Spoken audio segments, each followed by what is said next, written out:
자, 태종 이방원, 왕자의 난으로 왕이 됐죠?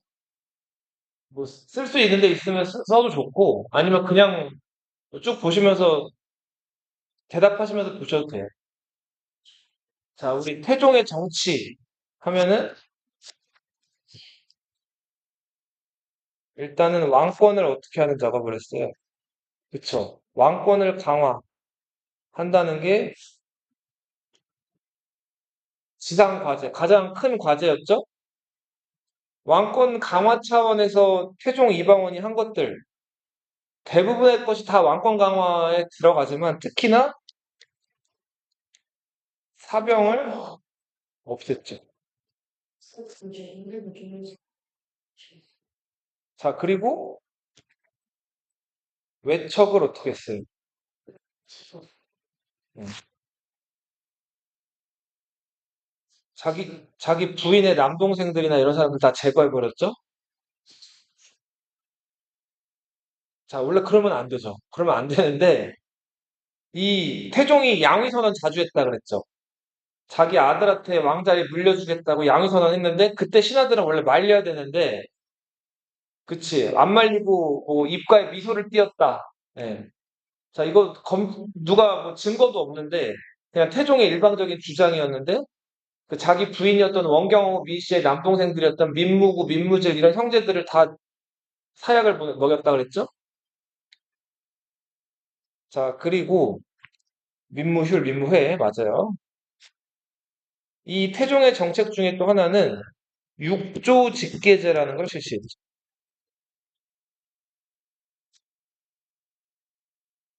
왕이 있고 왕 아래 의정부라는 기구가 조선시대에 생겼죠? 이 의정부는 고려시대 때는 뭐라고 불렸어요? 중서문화성이라고 불리기도 했었죠? 네. 도평의사사 이렇게 불리기도 했었는데 그 의정부라는 기구가 이제 조선시대에 생겼는데 이 의정부 재상이 있고 그 아래 뭐가 있어요? 육조가 있죠. 이호 예병 현공.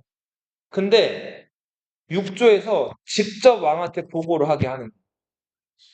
그치. 그리고 왕은 육조한테 바로 명령을 내리고. 그러면 의정부 재상들, 영의정, 좌의정, 우의정들은 할 일이 있어요, 없어요? 없죠. 자, 육조 직계제. 이거는 의정부 재상들 믿겠다는 거예요? 믿지 않겠다는? 믿지 않겠다는 거죠. 의정부 재상 요 이전에 누가 있었어요? 이방원이 싫어했던 사람, 이태종이 싫어했던 사람, 정도전 같은 사람이 있었죠. 그래서 그 정도전 같은 재상한테 힘을 실어주지 않겠다는 거예요. 육조 직계제를 실시했다. 그리고 사간원을 독립시킨다. 자, 이거는 다소 조금 뜬금없어 보일 수가 있는데, 요거 좀 보세요. 조선은 고려를 이은 나라죠. 고려 시대 때 최고 그 정치 부서가 중서문화성이라는 곳이 있었어요. 기억나요? 네, 맞아요, 맞아요, 맞아요. 이성육부에서 중서문화성, 상서성이 있었죠. 근데 그 중서문화성이 제일 높은 관리들이 모여 있는 곳인데 중서문화성에 있는 관리들을 두 그룹으로 나눌 수가 있어요. 하나는 재신, 또 하나는 낭사.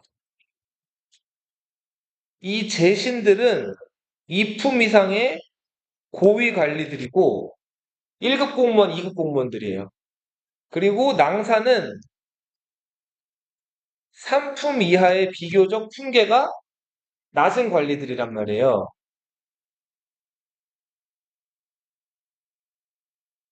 자, 이 조선시대 때 이 재신에 해당하는 신하들이 고려시대 때 다섯이 있었거든요. 문화시중, 뭐 평장사, 참지정사, 정당문학, 지문화성사 해서 5명의 그 높은 품계를 가진 재상들을 재신이라고 불렀단 말이에요. 이들을 조선시대 와가지고 뭐라고 불렀어요? 영의정, 좌의정, 우의정 셋으로 부른 거죠. 그죠? 그죠? 자, 이들은 조선시대로 치면은 의정부 있는 재상들이고 국정을 총괄하는 역할을 맡은 거예요. 국무총리 같은 사람들이랑. 낭사들은 품계가 낮죠. 얘네들은 조선시대 때 뭐라고 불리냐면 지금 말씀드린 대로 사간원이라고 불려요. 얘네들은 왕권을 견제하는 역할을 했다. 왕이 잘못했을 때 왕한테 이렇게 저렇게 이거 잘못됐습니다 하고 따지고 들어가는 이 사람들을 간관이라고 불렀어. 간관. 왕한테 간하는 관리들 해가지고. 자, 근데 문제는 봐요. 고려시대 때는 이 낭사들이 누구랑 같이, 어떤 중성문화성이란 부서에 누구랑 같이 있죠? 제신들이랑 같이 있죠. 그죠? 그러니까 이 왕이 잘잘못을 한 거를 이 낭사들이 그냥 잘못한 게 있으면은 왕 잘못했다고 이렇게 얘기를 하면 되는데 이 제신들 눈치를 봐서 제신들이 원하는 대로 제신들이 자기보다 품계가 높잖아요. 제신들이 원하는 대로 왕의 잘잘못을 들춰내거나 비판하는 역할을 했단 말이에요. 그러니까 자기보다 품계가 높은 신하들 눈치를 보느라고 이 왕의 그 잘못되지 않은 부분도 막 들춰내기도 하고 아무튼 이런 식으로 왕권을 더 좀 지나치게 견제하는 역할들을 낭사들이 많이 했단 말이에요. 누구랑 붙어 있었기 때문에 그쵸. 그래서 이방원 태종 생각에는 이들이 붙어 있으면 안 된다고 생각을 했어요. 그래서 이 제신과 낭사를 떨어뜨려 놓은 거예요. 사간원이라는 기구, 왕권을 견제하는 이 기구를 고위직 신하들이랑 떨어뜨려 놨단 말이에요. 그래서 이거를 사간원 독립이라고 부르고 이것도 결국은 뭘 하기 위해서다? 왕권을 강화하기 위한 조치였다. 이렇게만 좀 알아두세요. 자, 그리고 억울하면 두드리는 북, 신문고를 설치하죠. 조선판 주민등록증, 호패법이라는 걸 실시. 그죠?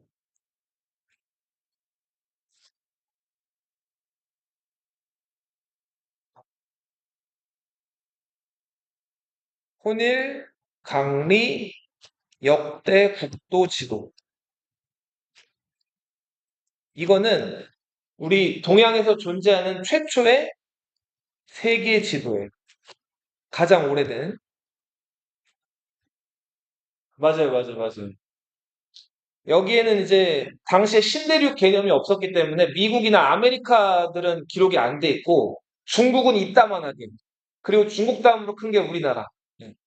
이렇게 해서 세계 지도를 만들기도 한다. 그죠? 요 나중에 그림을 한번 볼게요. 지금의 현재가 아니니. 맞아요. 네. 완전히 좀 뭐랄까 좀 당시 뭐 사람들 머릿속에 있는 실측해서 그런 게 아니라 중국 따로 조선 따로 이렇게 해가지고 좀 되게 좀 실제 사이즈랑은 많이 다른 왜곡된 그런 지도가 네, 맞아요. 요거 이따 끝날 때쯤에 보여드릴게요. 자, 그리고 어, 요 태종 이방원 때는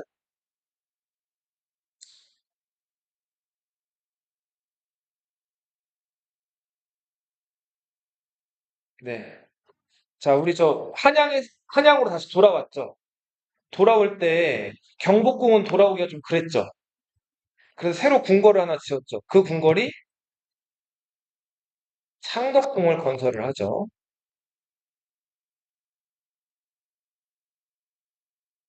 그렇다고 하더라도 경복궁을 안 쓴 건 아니에요. 경복궁을 이제 여전히 뭐 외국 사신들이 오거나 이러면 접대 장소로 사용하는데 경복궁이 당시에는 390칸 정도 됐다 그래요.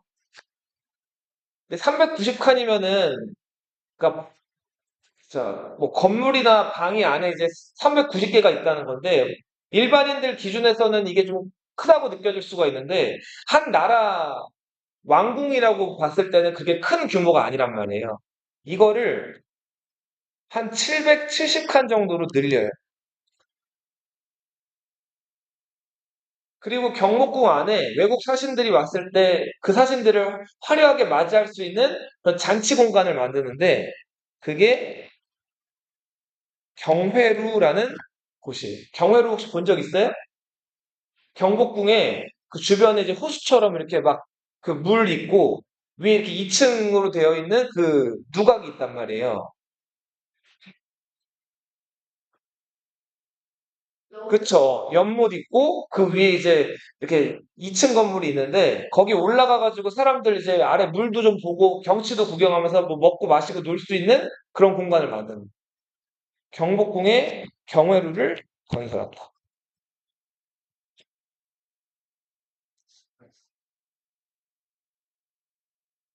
자, 이 방언이 이제 또 가장 초점을 뒀던 거는 지금 자기가 정상적이지 못한 방법으로 왕이 됐죠. 왕자의 난을 거쳐가지고. 그죠? 그래서 자기 아들과 자식한테만큼은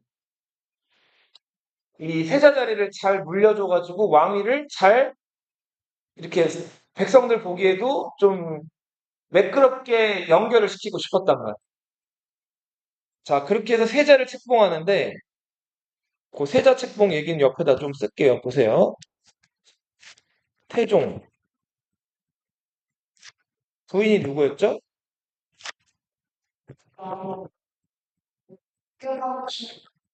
원경왕후 민씨였죠? 그죠? 자, 자식이 원경호 민씨와의 사이에 있던 아들이 넷 있었어요. 큰아들이 양녕대군, 이름은 뭐 이재, 그 다음에 효령대군, 이보, 셋째가 충녕대군, 이도, 막내가 성령대군, 이종. 자, 이렇게 아들이 넷 있었어요. 막내는 어려가지고 일찍 죽어버렸어요. 그 부부가 굉장히 슬퍼했다고 하죠. 자, 세자는 누구였죠? 그쵸. 얘가 세자였죠. 원래는 양녕대군이라고 불리기 전에 먼저 뭐가 됐어요? 세자였죠. 자, 조선시대 세자들은 철저하게 교육을 받아요. 세자 시강원이라는 곳에서 세자 시강원은 세자 교육을 담당하는 곳이거든요. 여기서 세자가 교육을 받는데 세자가 받는 교육을 서연이라고. 이때 과거 시험 합격한 슈퍼 엘리트 선생님들이 와가지고 자, 세자를 열심히 가르치는 거예요. 자, 근데 양녕대군은 이 서연에 잘 참석을 했을까요? 이 양녕대군이 부모님 기대랑은 달리 모범생이 아니었어요. 자꾸 뭐 어디 아프다. 자, 아니면 오늘은 가기 싫다. 자, 이런저런 이유로 서연을 자꾸 빠져요. 그리고 스승님들이 엄연하게 들어와 있는데 어느 날은 양녕이 먼저 웬일로 맨날 지각하는 양녕이 먼저 그 공부하러 온 거예요. 근데 공부하러 왔는데 보니까 자, 오른팔 위에 뭐가 앉아 있어요. 양녕대군이 매 가지고 사냥하는 매 사냥을 좋아했는데 그 건물 안에 매를 데리고 들어온 거예요. 그러면 안 되죠. 선생님 공부하러 과외 선생님 들어왔는데 매를 이렇게 오른팔 위에 올려놓고 그러고 있었다는. 자, 그러니까 공부랑은 아무튼 좀 거리가 멀었어. 그리고 나이를 조금씩 먹어가면서 이제 어른의 즐거움을 조금씩 또 깨닫게 돼요. 그쵸. 술 마시고 밖에 나가는 걸 좋아하는데 세자는 원래 궁궐 안에만 살아야 되죠. 근데 몰래 궁궐 밖을 나가려다 보니까 담을 넘는 거는 뭐 부지기수고 심지어는 이제 넘다가 이제 그 넘는 것도 좀 단속이 있으니까 아래 구멍을 파가지고 강아지들 다닐 만한 그런 구멍을 파가지고 개구멍을 파서 밖으로 왔다 갔다 돌아다녔다. 자, 그리고 세자가 이렇게 나갈 때마다 세자 주변에서 세자가 놀기 좋은 것을 소개시켜주는 그런 사람들도 세자 주변에 꼬이게 된단 말이에요. 자, 이제 한창 10대 후반, 20대 초반으로 접어들 나이니까 한창 혈기왕성하죠. 그러니까 뭐에 관심이 많았을까요? 여자 관심이 많아졌다. 태종도 원경호 민씨와의 사이에서 아들 넷 말고도 총 합쳐서 아들 12, 딸만 17명이었다는 거예요. 12남 몇 녀? 17녀. 조선시대 가장 자식을 많이 낳은 임금이 태종이에요. 그죠? 태조 왕건은 더 많이 낳았죠. 네. 근데 아무튼 그렇게 양녕대군이 궁 밖으로 나가가지고 이제 여러 여자들을 이제 많이 만나게 되는데 제일 먼저 만났던 여자가 기생이었어요. 기생. 기생이 뭐 하는 사람이죠? 그쵸. 남자 옆에서 술시중 드는 사람들이죠. 그리고 심지어는 이제 남자랑 그 이렇게 좀 뭐랄까 성적인 접촉을 갖기도 하고 하는 그런 여자들인데 중국 사신들 맞이할 때 환영하기 위해서 이제 불렀던 봉지련이라는 기생이 있었는데 이 봉지련이 외모가 아주 예뻤다. 양령이 이 봉지련을 보고 반해가지고 봉지련을 그 세자가 살고 있는 그 동궁, 그러니까 궁궐 안쪽까지 데리고 와가지고 봉지련이랑 꽁냥꽁냥 놀았다는 거. 예, 봉지련이. 자, 그리고 봉지련의 뒤를 이어가지고 평양기생, 소행, 초궁장. 이 초궁장은 양녕대군의 큰아빠 정종 있죠? 이 정종의 첩이었어요. 큰아빠의 첩을 건드린 거예요. 이러면 안 되죠. 그죠? 그리고 칠점생. 이 칠점생은 저 양녕대군 그 누나의 누나의 남편, 그러니까 매형이죠? 매형의 또 첩이었어요. 그 첩을 또 건드린 거예요. 자, 이러면 진짜 안 되죠. 예.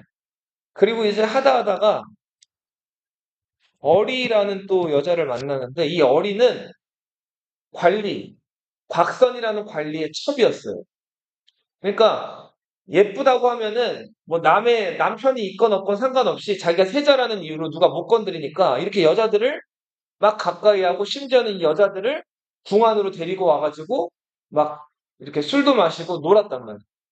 그러다가 이 어리랑은 특히나 좀 애틋하게 많이 좋아했는데 이 어리가 한 번은 궁에 들어왔다가 이 태종이 불같이 화를 내가지고 어리를 쫓아냈어요. 근데 양령이 어리를 못 잊어가지고 어리를 또 다시 궁 안으로 데리고 와가지고 또 어리랑 사랑을 나눠요. 그랬다가 어리가 덜컥 어떻게 했을까요? 임신을 한다고. 그리고 임신을 한 다음에 심지어는 그 동궁 안에서, 그러니까 저 궁궐 안에서 그 아이를 낳는단 말이에요. 얼마 동안 살다가 막상이 됐죠. 전혀 지금 그 왕실에서 허락하지도 않은 그런 관계를 세자가 마음대로 막 바깥 사람들 만나가지고 이렇게 가지게 된 거예요. 결국은 아이를 낳은 어린은 궁 밖으로 쫓겨난 다음에 자, 너무 이게 이제 분하기도 하고 이제 버려졌다고 생각을 해가지고 스스로 목숨을 끊는단 말이에요. 자, 이렇게 어리가 또 자살하고 나서 이 굉장히 세자에 대한 소문이나 이런 것들이 안 좋게 막 일어나게 되죠. 결국은 화가 많이 난 태종이 양녕대군을 어떻게 해버렸을까요? 폐세자 시켜버려. 세자 자리에서 폐위시켜버려.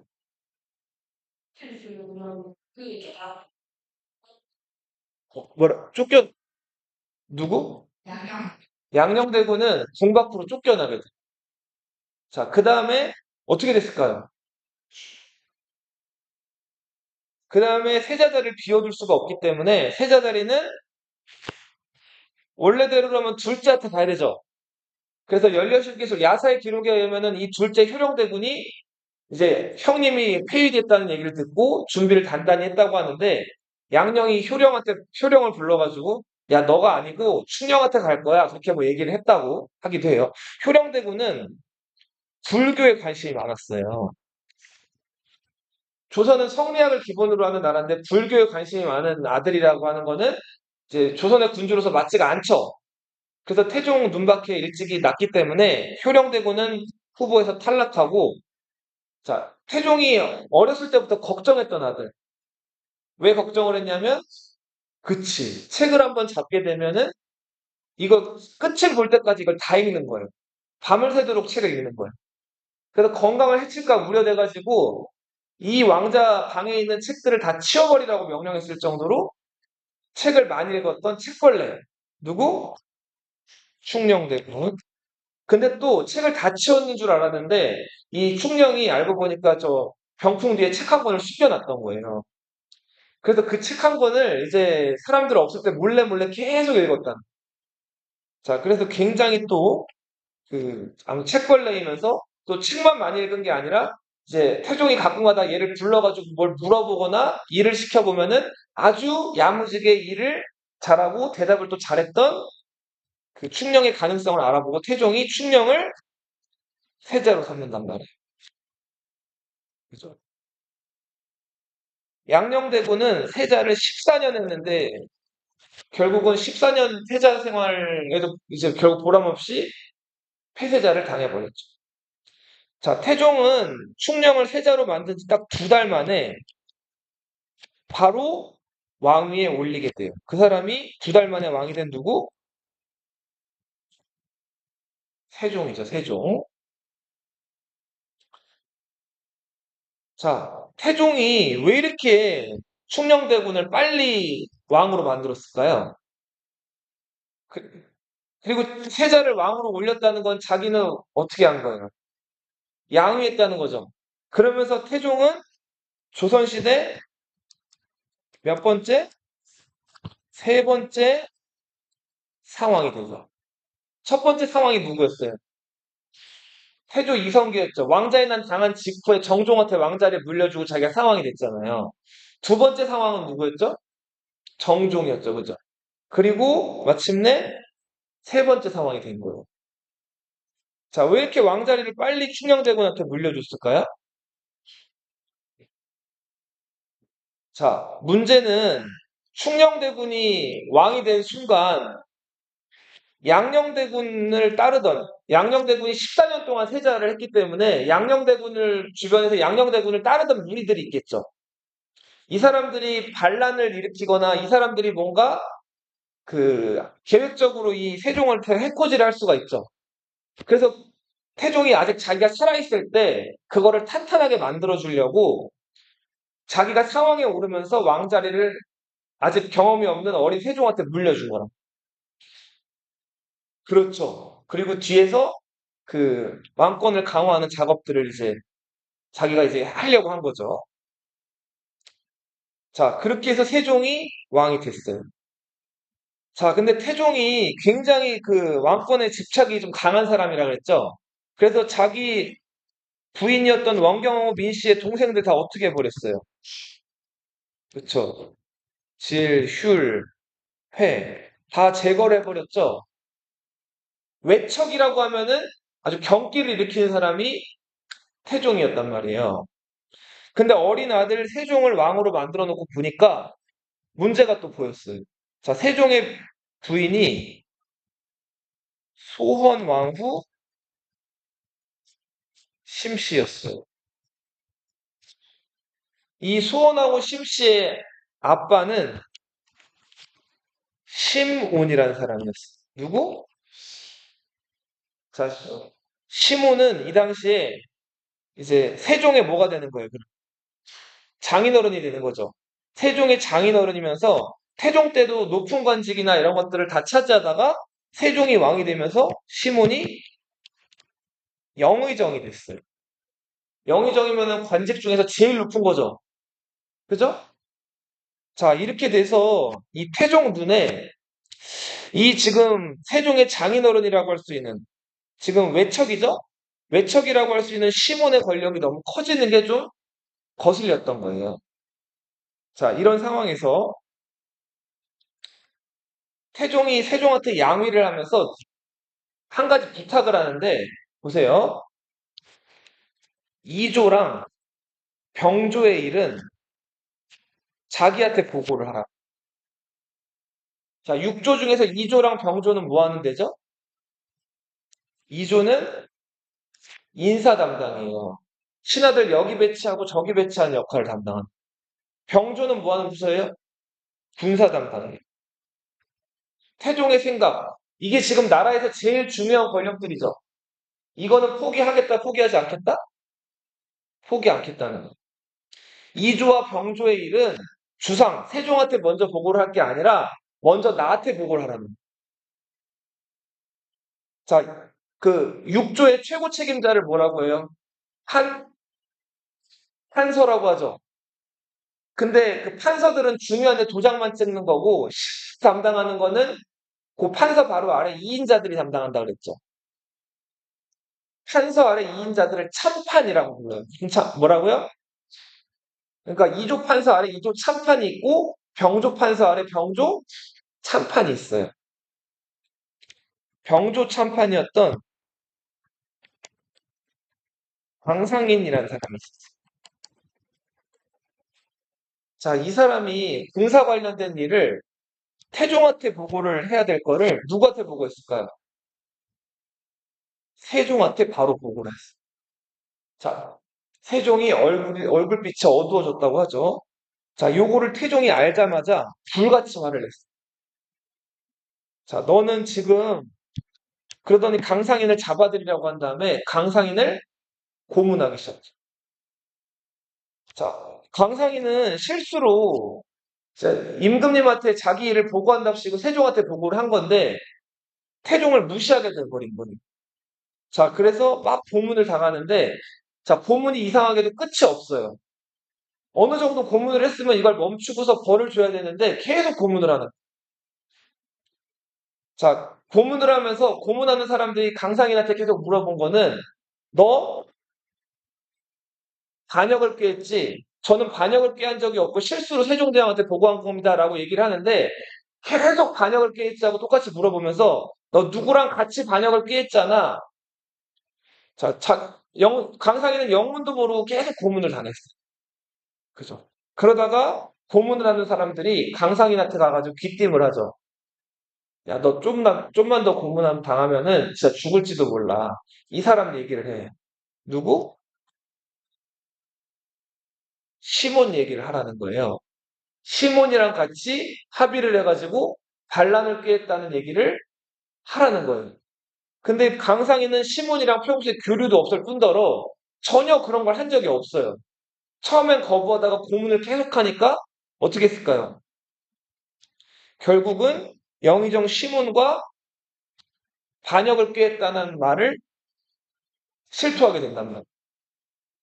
자, 결국 그래서 영의정 시몬은 당시에 어디를 가 있었냐면 명나라에 사신으로 가 있었단 말이에요.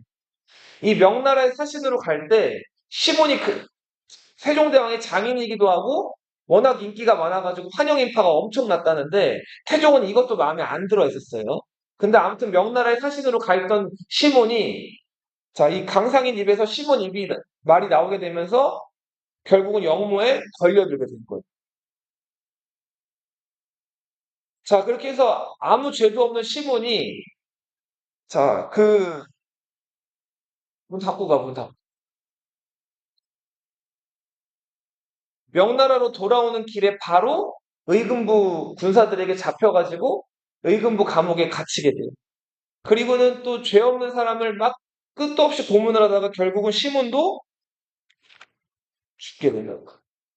그쵸. 강상인도 죽게 되죠. 이 정도면 거의 약간 사이코패스 같은 거죠. 아무 죄도 없는 사람을 이렇게 죽인 거예요. 그죠? 소원하고 심씨는 어땠을까요? 그죠? 자기 죄 없는 아버지가 아무 죄도 없는데 이렇게 죽게 됩니다. 자, 신하들이 이제 태종의 뜻을 알고 시몬을 죽게 하고 강상인을 죽게 한 다음에 연이어서 상소를 올리기를 세종의 부인이었던 누구? 수원하고 심씨도 폐비를 시켜야 된다고 얘기를. 근데 또 이번에는 태종이 나서가지고 며느리는 죄가 없다. 딱 이렇게 잘라버린다. 그래서 소원하고 심씨는 폐비되지 않아요. 더 무서운 거는 태종이 시몬한테 사약을 내린 다음에 그 다음날 세종대왕을 불러가지고 자, 궁궐이 떠나가게 악기를 연주하게끔 하면서 큰 잔치를 열어.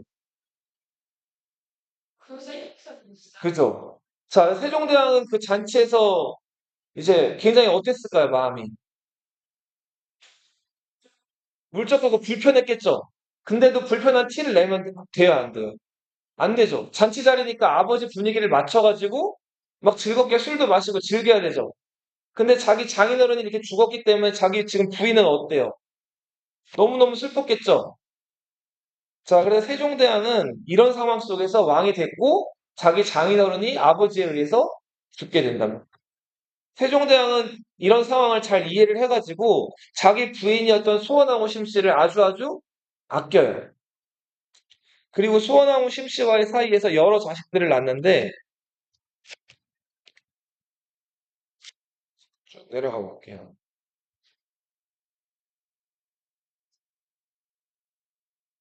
자, 큰아들이 그쵸 세자인데 나중에 이제 문종이 즉위를 하게 되죠. 문종 이향. 둘째 아들이 좀 이 칸을 더 아래다 씁 수양 대군. 이름은 이유. 셋째는 안평 대군. 이용.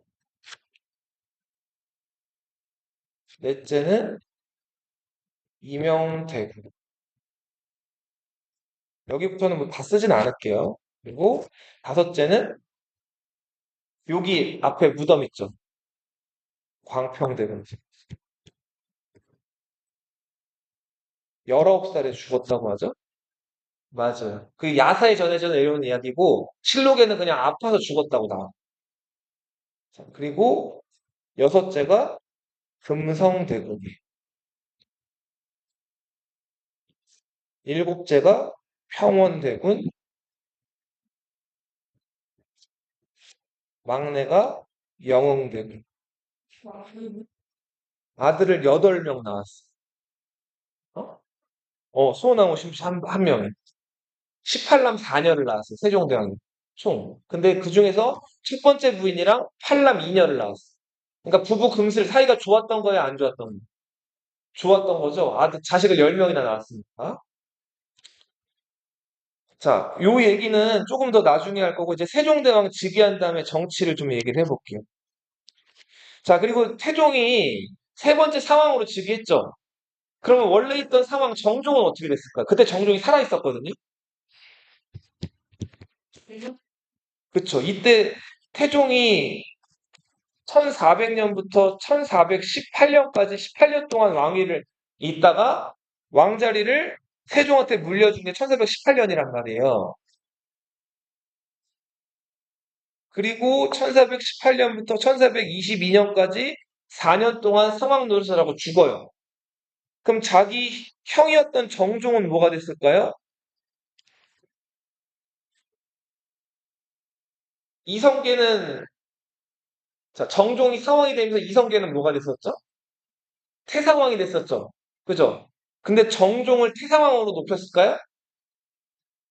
정종은 태상왕이라고 높이지 않아요. 정종은 노상왕이라고. 노가 뭘까요? 노. 늙을 노자예요. 그 정종은 노상왕이 된 다음에 1년 만에 죽어.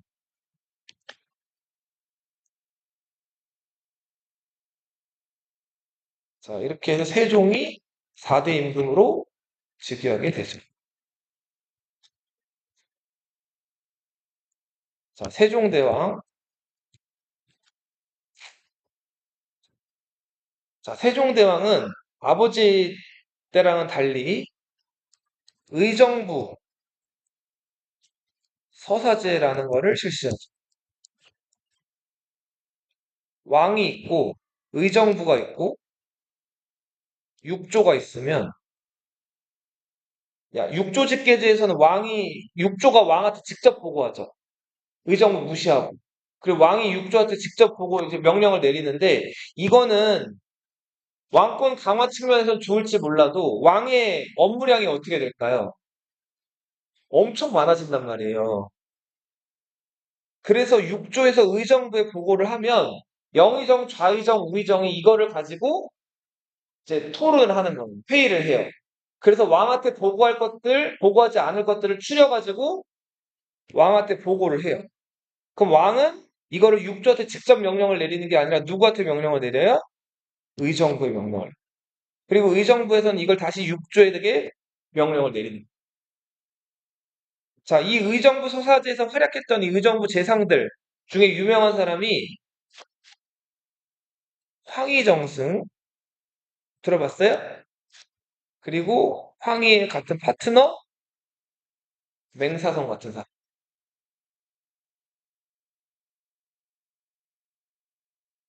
그리고 뇌물을 받거나 부정부패하고 잘못된 일이 있어가지고 좀 사람들에게 손가락질 받은 적이 있었던 조말생 같은 사람. 이런 사람들도 재상으로 기용. 황희 같은 경우에는 양녕대군 폐쇄제가 될 때 이걸 반대했던 사람이에요. 충녕대군 세자되는 거를 반대하고 양녕대군을 끝까지 세자 자리에서 더 지켜봐야 된다라고 얘기했던 사람. 그러니까 세종대왕 입장에서는 황희는 자기를 반대했던 사람이죠. 자, 그런데도 세종대왕은 황희를 내치지 않고 황희의 능력을 인정하고 황희를 잘 썼단 말이에요. 여기서 알 수 있는 거, 그리고 조말생이라는 사람은 부정부패하고 잘못된 짓도 있었는데 능력이 있다고 인정을 해가지고 이 조말생한테도 관직을 주고 조말생을 정승에 임명해서 계속 썼단 말이에요. 여기서 알 수 있는 거는 세종대왕은 뭐를 더 중시했다? 사람의 능력을 중시했다. 자, 그리고 세종대왕 정치의 핵심, 뛰어난 학자들을 모아서 만든 학문 연구기관 집현전을 설치를 했고요. 이 집현전에서 왕이랑 학자들이 모여가지고 토론하고 나라의 중요한 일들을 결정하는 거예요. 연구하고. 그런 연구하는 것들을 경연이라고. 아까 세자가 교육받는 걸 뭐라고 했죠? 서연이라고 불렀죠. 임금이 신하들이랑 모여가지고 학문 토론하고 정책 연구하는 거를 경연이라고. 경연. 그죠? 이거를 이제 세종대왕이 왕을 1418년에 된 다음에 1450년까지 32년을 하는데 32년 동안 2000번을 넘게 해. 자, 조선시대 왕으로 태어나면 여러 가지를 누릴 수 있지만 근데 또 그런 어떤 권리에는 또 책임이 따르게 마련이죠. 왕은 이 신하들을 수시로 만나가지고 이런 경연들을 해야 되는데 네 번을 공부를 해요. 아침에 일어나서 하는 공부 뭐라고 할까요? 조강이라고. 점심 먹고 신하들 만나서 공부하는 거. 주강.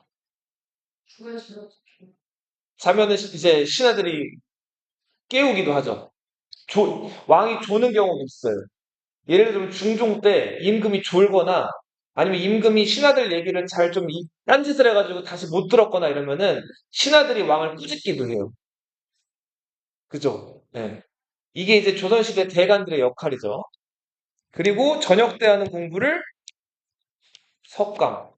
나중에 그 학교에서 저녁 식사 나올 때 석식이라고도 하거든요. 아침 식사를 조식이라고도 하잖아요. 그리고 이거로 끝이 아니에요. 자기 전에 신하들을 또 만나요. 야대라고. 그죠? 이거를 매일매일 하는 거예요. 지치죠? 그래서 쉬는 날도 없이 이거를 매일매일 하는데, 그래서 이제 왕이 쉴 수 있는 기회는 어디 뭐, 다른 왕들의 무덤에 이제 차례를 지내러 간다. 혹은 어디가 좀 아프다. 예. 뭐 이런 특별한 핑계거리가 있으면은 이런 것들을 빠질 수가 있는데, 세종은 왕들 중에서도 굉장히 이걸 부지런히 했던 사람. 자, 이 세종대왕의 정치, 이제 성격을 세 가지로 얘기하면 자주, 민본, 실용이에요. 자주는 뭘까요? 자주. 스스로 자, 주인 주자.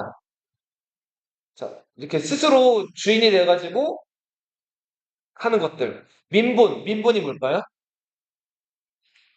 민이 백성 민자, 본이 근본 본자예요. 백성을 근본으로 한다. 백성 중심으로 개혁들을 이끌어가는. 실용은 뭘까요? 실용. 실제 생활에 쓸만한. 네. 자, 그래서 이 세종대왕은 일단은 농업국가이기 때문에 농사가 잘 돼야 되죠. 농사직설이라는 농서를 만들고요. 당시 달력을 중국 달력을 가져다가 썼었어요. 명나라 달력을. 근데 명나라 하늘 보고 만든 달력이니까 우리나라 이 절기라든지 우리나라 계절이랑 맞을까요? 안 맞을까요? 안 맞는단 말이에요. 그래서 월식 같은 거, 일식 같은 거 예측할 때 서운관이라는 그 기상관 측 담당하는 관리들이 맨날 틀려요. 중국 달력으로 이걸 맞춰야 되다 보니. 그래서 우리나라 실정에 맞는 달력을 만드는데 그 달력이 칠정산이에요. 이 칠정산은 이슬람, 저 중동 사람들이 저 천문학 이런 데 능하단 말이에요. 사막이 많아가지고 별 보고 여기저기 다니기 때문에 이슬람 달력을 참고해가지고 만든 달력이에요. 칠정산 내편, 칠정산 외편이 존재하죠. 그리고 중국 약재가 아니라 우리나라 약재, 우리나라 저 지방이나 이런 시골에서 나는 약재들을 정리해놓은 약학 백과사전. 맞아요. 오, 잘 알고 있네. 향약, 집성방. 이거는 약학. 의사로서는 의방, 유취 이런 책들을 편찬했다.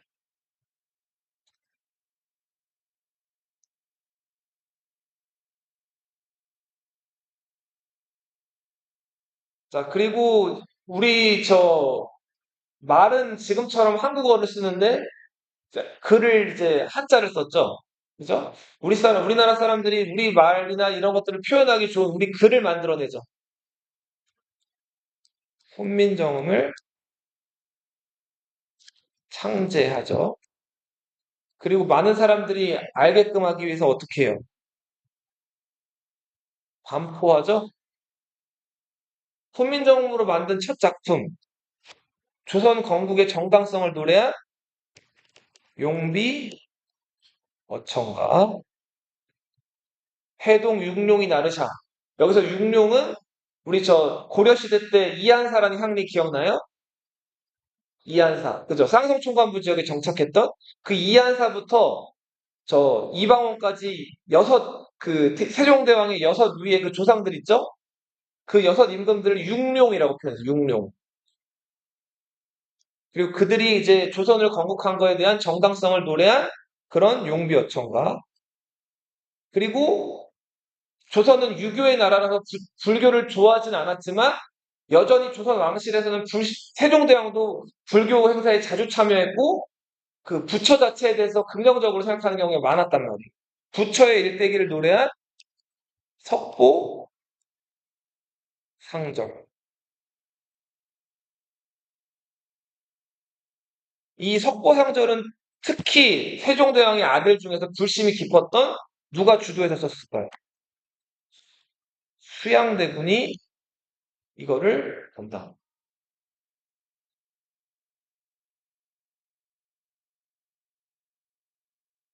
자, 그리고 세종대왕은 이제 저 군사적인 부분에서도 큰 이제 역할을 많이 하시는데, 자, 우리나라 영토를 여기 높으면 무슨 산이죠? 백두산. 백두산의 요 지역과 요 지역까지 군대를 보내가지고 차지한단 말이에요. 여기에는 네 개의 군을 설치하고 여기에는 6개의 진을 설치. 4군은 최윤덕 장군, 6진을 설치한. 6진은 김종서 장군. 김종서 장군은 문과에 급제한 학자예요. 근데 조선시대 때는 무보다는 문을 숭상하는 분위기라 가지고 자, 어디 침략을 하거나 군대를 보낼 때 이 저 문관들이 이제 군대를 이끄는 경우가 많았거든요. 고려시대 때도 그랬죠. 김부식도 그랬잖아요. 이 김종서도 문관인데도 육진 정벌에 나서가지고 크게 성과를 거두고 돌아와. 여진족들을 잘 정벌하고 오죠. 그래서 이때 김종서의 별명이 대호라는 별명이 있어요. 대호는 뭐죠? 큰 대자에 호는 뭘까? 호. 기아 타이거즈. 호- 호랑이를 뜻해요. 호랑이. 대호 김종서. 이때부터 이름을 날리게 돼요. 그리고 여기 일본과 조선 사이에는 섬이 하나 있죠. 스시마섬. 그죠? 우리말로 뭐라고 하죠?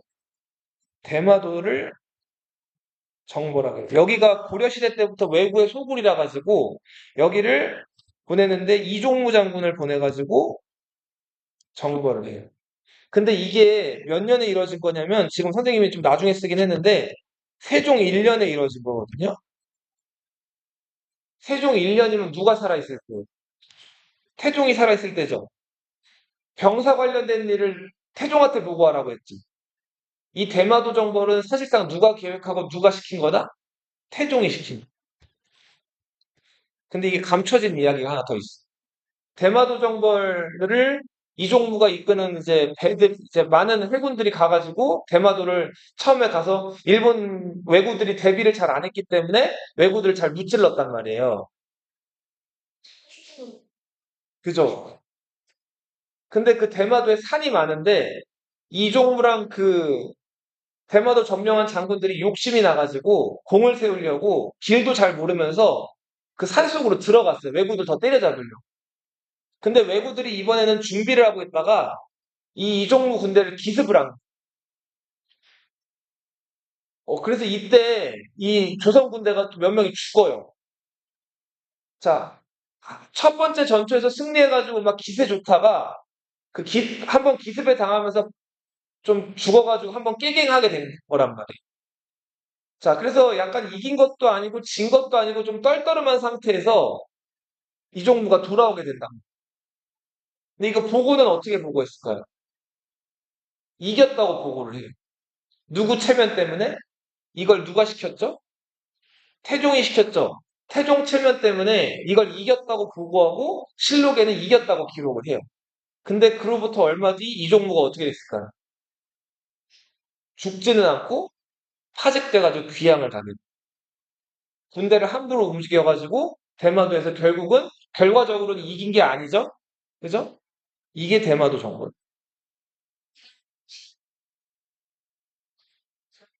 그쵸. 괜히 무리하게 거기 길도 모르는데 들어갔다가 병사를 꽤 많이 잃고 나온다.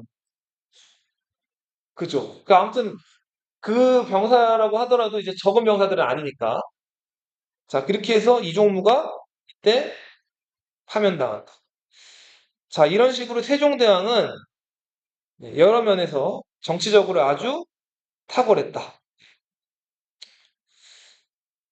그 마지막 하나만 더. 세종대왕은 공법이라는 걸 실시해요. 공법은 뭐냐면 이게 세금 제도예요. 농사를 지으면 어떨 때는 풍년이 될 수가 있고 어떨 때는 흉년이 될 수가 있죠. 근데 세금을 매번 똑같이 거두면 풍년 들었을 때는 좋은데 흉년 들었을 때는 굉장히 힘들죠. 그래서 세금을 거둘 때 풍년과 흉년을 고려해가지고 세금을 거두는 9등급으로 나눠서 이거를 좀 어려운 얘기로 연분 구등법이라고 해요. 가장 풍년이 들었을 때를 상상년, 그럼 그거보다 조금 못할 때는 상중년, 좀 못했을 때는 상, 하, 중, 상 이렇게 내려가는 거예요. 제일 안 좋을 때는 뭐라고 할까요? 이렇게 해가지고 세금을 거두는. 그리고 땅도 어떤 땅은 농사가 잘 되고 어떤 땅은 농사가 잘 안 되죠. 토지 이렇게 농사가 잘 되고 안 되는 걸 비옥도라고 부르거든요. 비옥함을 정도로 세금을 나누는 거를 전분 육등법이라고. 이런 세금 제도를 만드는데 이거 세금 제도 만들 때 경기도 지역 사는 농민들 17만 명을 직접 찾아가요. 관리들을 보내요. 그래서 뭘 했을까요? 맞아요. 설문조사를 해. 한국 역사상 최초의 농민 대상으로 한 여론조사, 설문조사가 세종대왕 때 이루어졌어요. 그렇게 만들어진 세금 제도가 뭐라고요? 공법이에요. 세종대왕은 다 잘했는데 두 가지 실수, 두 가지 잘 못한 게 있어요. 첫 번째, 세종대왕은 건강 관리가 꽝이었어요. 그죠? 태종이, 태종이 왕자 시절부터 걱정했던 게 세종대왕은 고기 아니면 밥을 안 먹는 거예요. 너무 고기만 좋아해요. 그런데 운동은 또 좋아할까요? 안 좋아할까요? 운동은 안 좋아. 비만도 고도 비만. 자, 그러다가 고도 비만이 계속되고 개선이 안 되면은 몸이 점점 어떻게 될까요? 아파지죠. 30대 초반부터 세종대왕은 정말 온몸이 다 아파. 등에는 종기. 자, 그리고 다리가 부어요. 다리가 붓기. 오른 다리가 아파가지고 이 발을 잘 딛지를 못해. 자, 그리고 물을 하루에 막 뭐 몇 리터씩 먹었다 그러는데 몇 대박씩을 먹었다는데 물을 왜 이렇게 많이 먹을까요? 짠 거를 많이 먹어서도 있는데 이 환자들이 물을 많이 먹거든요. 당뇨에 걸리겠다. 당뇨는 기름지거나 단 음식들 많이 먹은 다음에 운동 안 하고 이렇게 되면 당뇨에 걸리거든요. 당뇨에 걸리면 예를 들어서 단 거를 먹으면 그 단 게 오줌으로 다 나와요. 그리고 면역력이 막 떨어진단 말이에요. 이 당뇨 극복하려면 뭐 해야 될까요? 근육 운동을 해야 된다. 근데 그런 걸 전혀 안 하다 보니까 당뇨가 점점 심해져요. 당뇨가 심해지면 어떤 상황이 벌어질까요? 시력이 떨어져요. 관절염이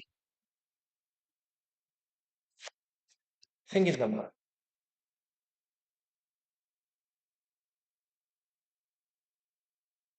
여러 가지로 너무너무 건강 관리가 안 되다가 세종대왕은 끝에 결국은 안 좋게 죽거든요.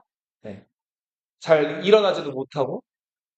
그리고 세종대왕 이제 죽기 10년 전부터 자기 큰아들이었던 누구?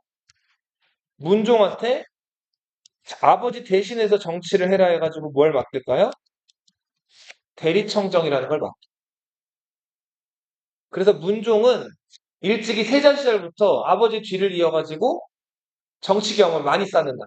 그리고 또 아버지 닮아가지고 굉장히 문종은 모범생이었어. 그래서 나름 기대받는 아들이었던 거야. 그죠? 근데 몸이 아팠던 이유가 또 있어요. 자, 세종대왕이 잘못했던 거 하나, 건강관리. 그 다음에 또 두 번째가 며느리, 며느리 욕심이 좀 많았어. 며느리는 자기 아들의 부인이죠. 조선시대 유교사회이기 때문에 연애 결혼 이런 거 없고 아들이 결혼하면 부모가 그 결혼할 배우자를 정해준단 말이에요. 문종의 첫 번째 부인, 그러니까 세자빈이 휘빈 김씨였어요. 얼굴이 별로 안 예뻤던 것 같아요. 문종이 휘빈 김씨를 안 좋아했어. 대신에 문종이 예뻐하는 다른 그 자기 첩들, 자기 궁녀들만 데리고 문종이 이제 사랑을 나눴단 말이에요. 그러니까 휘빈 김씨 입장에서는 남편이 안 찾아오니까 어때요? 가슴이 슬프죠? 아프죠? 그래서 여러 미신에 의존을 해요. 그쵸, 맞아요.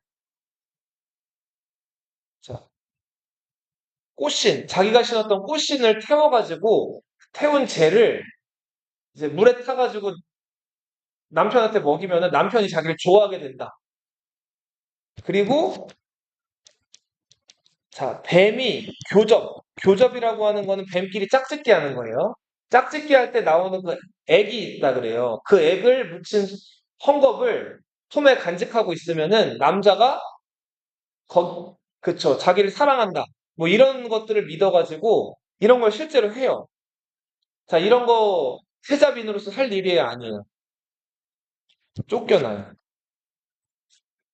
두 번째로 세종대왕이 고른 거. 이번에는 휘빈김 씨가 얼굴이 좀 안 예뻤으니까 좀 예쁜 얼굴을 좀 봐요.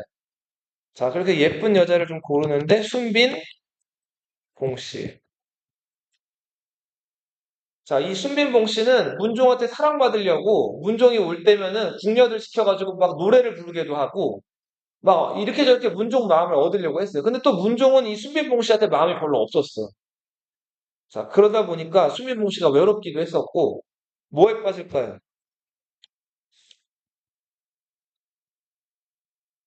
주변에 남자는 없고 궁녀들 있죠? 자, 어느 날 그 순빈봉 씨의 방문을 벌컥 열었더니 빨개 벗고 궁녀랑 자고 있는 거예요. 그죠? 자, 이렇게 해서 순빈봉 씨는 조선 최초의 동성애자로 알려져 있고 이렇게 해서 궁 밖으로 어떻게 될까요? 쫓겨나죠. 그쵸? 세종대왕이 며느리 복이 없었다고 하죠. 또 아니면 세종대왕이 너무 지나치게 완벽을 추구하다 보니까 아무튼 계속 이 실패를 거듭한 거예요. 세 번째로 얻은 며느리가 현덕왕후 권씨예요.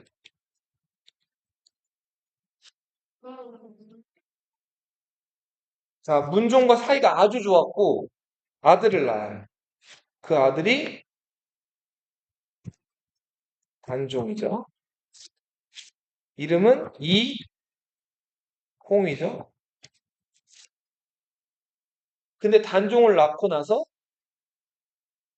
금방 죽는단 말이에요. 어린 단종을 두고. 자, 문종은 아까 동생이 여럿 있었다 그랬는데 광평대군 19살에 죽고 평원대군도 일찍 죽는단 말이에요. 근데 이 추상이 줄줄이 이어지거든요.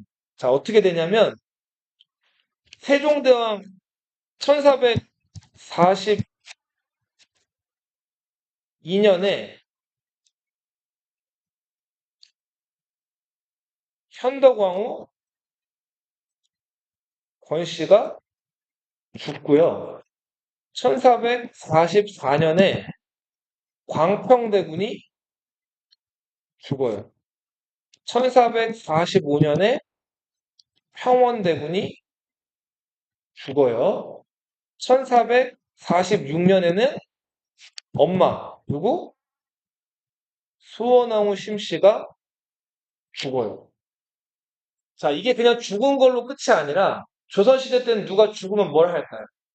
장례식을 치르는데 그 성리학적 유교 질서에 의해서 장례를 치르면은 굉장히 원칙적으로 딱 기간을 맞춰가지고 장례를 치른단 말이에요.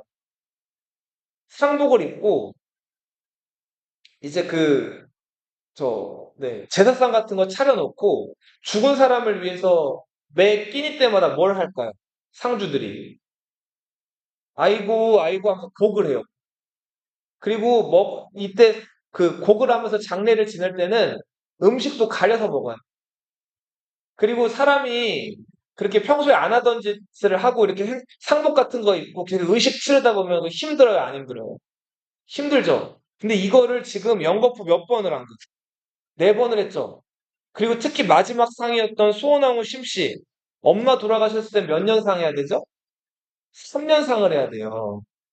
그 까끌까끌한 상복 입고 3년 동안 그 어머니 영전 차려놓고 거기서 슬퍼하면서 음식도 잘 못 먹고 고생을 한단 말이에요. 그거를 원칙적으로 다 지켰어요, 문종은. 그리고 요 기간 동안에 또 뭐 했어요, 문종이 아버지 대신해서? 대리청정했죠. 그쵸. 그리고 3년상이 딱 끝나는 게 몇 년이죠? 40? 46년이니까 49년이죠. 1450년에 누가 죽죠?